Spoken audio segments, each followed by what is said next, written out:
This is the Oval Office, the most visited, most photographed, most surveilled workspace on Earth.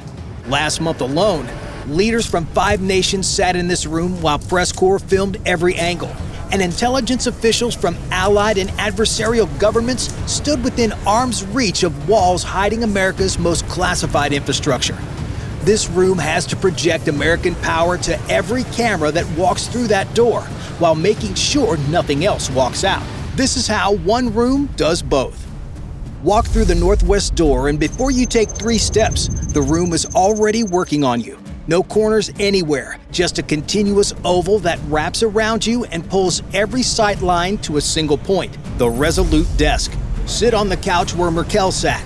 Stand where Macron stood for the photo op. Your eyes go to the same place.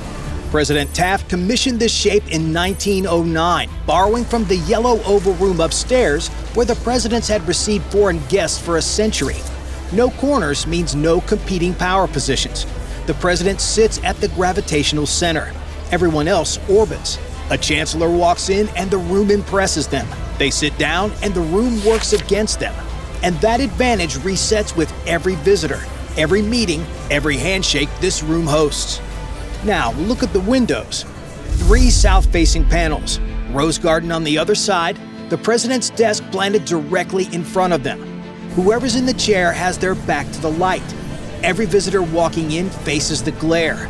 Same positioning interrogators use. Put the subject facing the light source so the authority figure becomes harder to read. Except here, it's not a technique someone employs during a tough negotiation.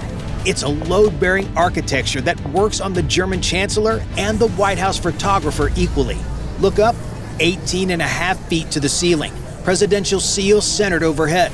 The proportions make this modest room feel like the command center of a superpower. Impressive enough that visiting leaders feel the weight of where they are. Intimate enough that the president across the desk feels like the most consequential person you've ever been alone with. And all of it has to photograph perfectly, because every bilateral meeting and every diplomatic handshake in here gets broadcast to 200 countries. This room doesn't just protect power, it performs power. And the architecture has to sell that performance to the world while quietly rigging every meeting in the president's favor. President Taft's original vision? He covered the walls in bright seagrass green burlap, the most powerful office in America looking like a beach cabana.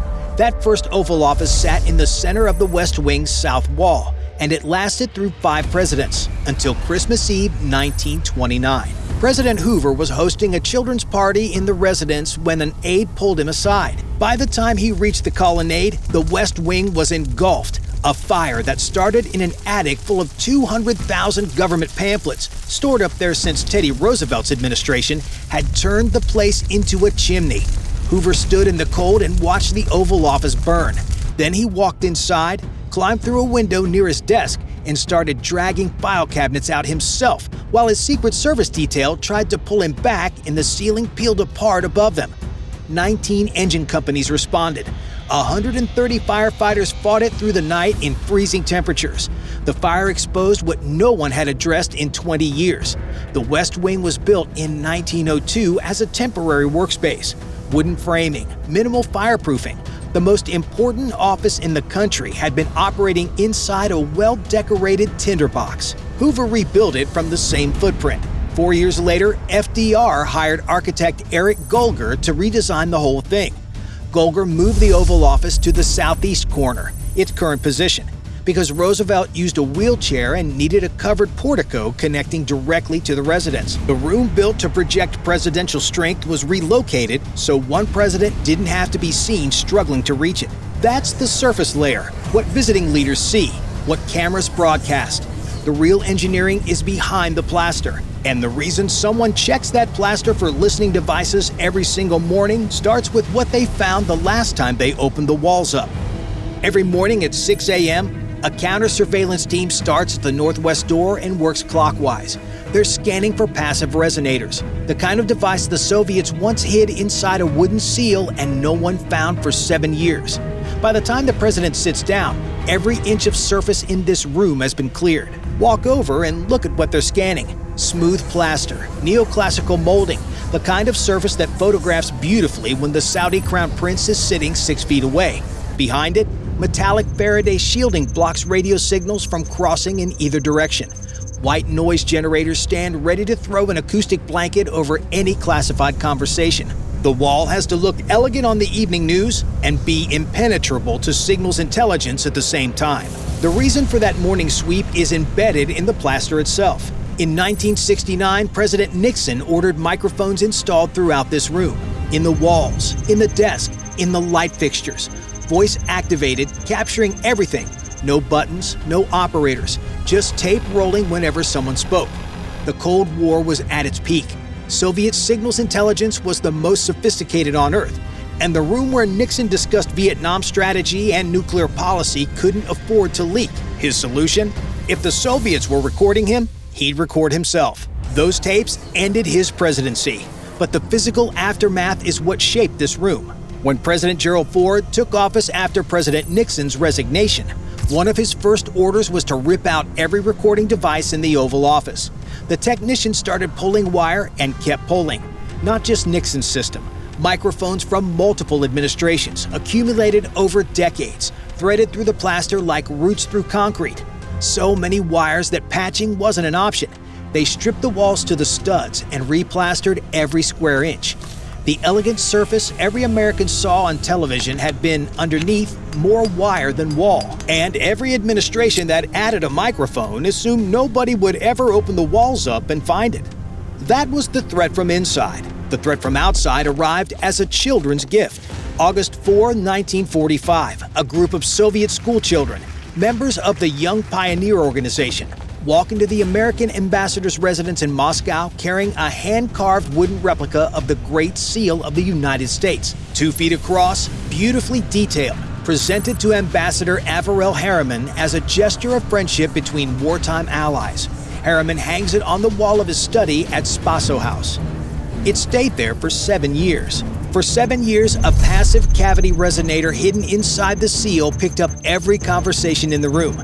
No batteries, no wires, no power source of any kind. A van parked outside would aim a radio beam at the building, and the resonator reflected the signal back, modulated by the vibrations of whatever was being discussed. War plans, diplomatic strategy, conversations about the atomic bomb. The device produced zero emissions because it had no power source to produce them. American bug sweepers walked right past it. Their equipment hunted for active transmitters, and this thing was invisible to everything they had. Discovered in 1952 by accident, a British radio operator at the embassy picked up American voices on frequencies that had no business carrying them. It took weeks of analysis to trace the signal to the wooden seal on the ambassador's wall, the same seal that had been hanging in plain sight through 4 ambassadors and 7 years of diplomatic conversations.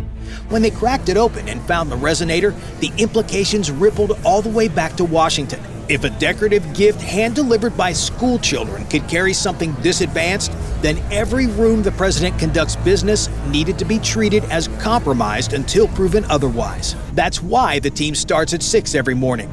That's why they work clockwise along every inch of surface.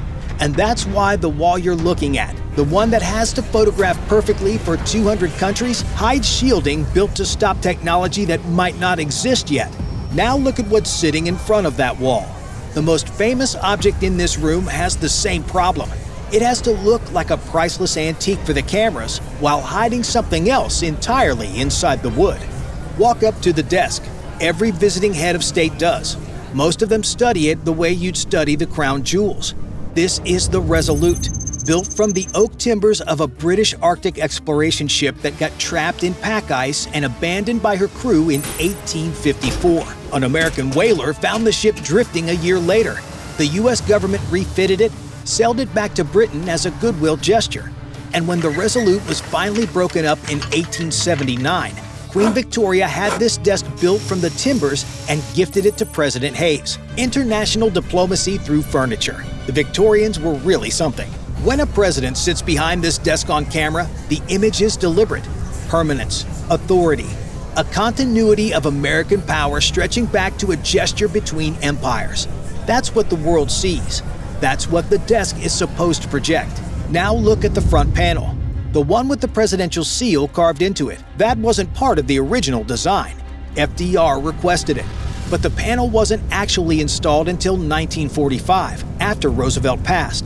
Architect Lorenzo Winslow drew up the plans 2 months after FDR's passing, and President Truman was the first president to sit behind the desk with the seal in place. The popular story says it hid Roosevelt's wheelchair from photographers. The White House Historical Association calls that a myth. FDR wore leg braces under his trousers and transferred to a stationary chair at the desk. But the most iconic feature of this desk exists because a president wanted to control what the camera could see. That instinct is still operating. The Resolute gets photographed thousands of times a year. Signing ceremonies, bilateral meetings, press pools, cameras from dozens of countries pointed at the grain from 10 feet away. And it's been modified multiple times for classified communications. Secure lines run through the wood. Hardware sits where no telephoto lens would think to look. 100 cameras pointed at classified infrastructure every time the press pool files in, and the only thing keeping those secrets off the broadcast is the craftsmanship of whoever hid them inside Victorian-era oak. The photo that made this desk famous, JFK Jr. as a toddler peeking out through that hinged front panel where his father worked above, only exists because Jackie Kennedy found the Resolute buried under tarps in the White House basement and brought it up to the Oval Office in 1961. She was on a mission to restore the White House's historical character, and this desk was the prize find. Kennedy was the first president to use it in this room. Before that, the desk bounced between the residence, a broadcast room, and storage for decades. Since 1977, every president except George H.W. Bush has chosen to work behind it. Now look past the desk, at the wall behind it. 4 visible doors in this room: east to the Rose Garden, west to a private study, northwest to the West Wing corridor, northeast to the Secretary, all on every public floor plan. There's a 5th way out, a panel in the wall, finished identically to every other panel that opens to a route leading down to the Presidential Emergency Operations Center, the PEOC, a bunker complex beneath the East Wing. The comms in this room match that same philosophy, deliberately not cutting edge, proven, battle-tested, boring on purpose. The president's secure phone has fewer features than a standard office phone. Fewer buttons means fewer attack surfaces. When a communication failure could delay response to a nuclear launch, you want the system that has worked every single time for 20 years, not the one that shipped last quarter. Everything you've just seen, the shape, the walls, the desk, the hidden door, the comms, all of it gets torn out and rebuilt every 4 years in 6 hours. Inauguration Day, approximately 10 o'clock in the morning. The outgoing president leaves the White House for the Capitol. The front door closes and the clock starts. GSA workers, Secret Service technical specialists, military comms personnel, and counterintelligence sweepers flood the West Wing. 6 hours to strip the Oval Office to its bones, rebuild it for a new administration, and certify it has a fully operational secure command center before the new president walks through the door. The inauguration ceremony, the parade, and the congressional luncheon set the deadline. It doesn't move. If the room isn't ready when the president arrives, the backup plan is the PEOC bunker underneath the East Wing. That backup has never been activated, and the teams intend to keep it that way. This isn't ceremony. Every transition brings hundreds of new people into the building. Staffers, political appointees, advisors who've never held clearances at this level. The outgoing administration security architecture can't carry over because the people who maintained it are leaving. Trust doesn't transfer with the presidency, so the room starts from zero. Furniture goes first. Every chair, table, painting, and rug, cataloged and screened for surveillance devices before transfer. The Resolute stays, but gets swept from every angle. Then the counter-surveillance team runs the same sweep they do every morning, except this one covers every system in the room simultaneously. RF spectrum analysis, thermal imaging, because a hidden device generates heat, even in tiny amounts. Physical inspection of every outlet, vent, and panel seam. Then communications, every phone line, data connection, and encrypted channel ripped out. Secure lines rerouted through new encryption protocols. Networks wiped and rebuilt with the incoming administration security certificates. Military hotlines tested and verified. The system handling classified presidential communication, executive voice over secure IP, gets reinstalled completely. The outgoing president's digital fingerprint erased from every system before the new one loads in. And the pressure sensors embedded in the floor, the ones tracking every footstep and correlating movement against the daily schedule, those get recalibrated for a new baseline. New president, new pattern, new definition of normal. The true cost is unknowable by design. Official budgets exclude classified security spending, so whatever number appears in a public document is a fraction of the real figure. Once the infrastructure passes, new furniture arrives pre-screened from a secure staging facility. New rug, drapes, artwork, selected by the incoming family and security cleared months in advance. The room transforms visually. Underneath, the infrastructure stays identical. Final step, SCIF certification. Sensitive Compartmented Information Facility, verifying this room can host the most classified conversations on Earth. Secret Service signs off, operational. The new president walks in. Fresh paint, new carpet, art he's never seen before. Everything that matters is behind the surfaces he'll spend the next 4 years looking at. But while the president changes every 4 to 8 years, the people who actually know this room don't. Presidential Protective Division agents rotate through the West Wing in shifts for the duration of a presidency. Some serve years on the detail. A few have stood post through multiple administrations. They know every escape route, every panic button, every vulnerability in the structure. That information is classified above the level the president himself receives. The president learns how to use the room. The agents learn how to defend it, scarier briefing. When a foreign leader walks through that door, the agents aren't watching the handshake. They see a body, a set of hands, a behavioral pattern. Cabinet member, allied head of state, visiting commander, doesn't matter. If the pattern deviates from baseline, the response is immediate. And it's not polite. The psychological toll is enormous. These agents maintain perfect vigilance while remaining invisible. They hear conversations about nuclear strategy, economic policy, personal family matters. They process none of it. Hands, doorways, movement. That's their entire world. Every shift for years.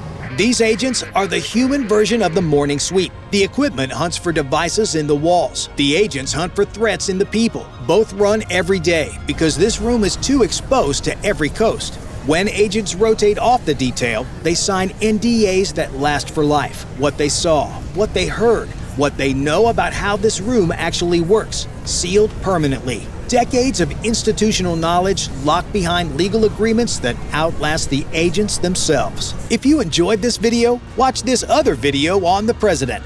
Bye for now.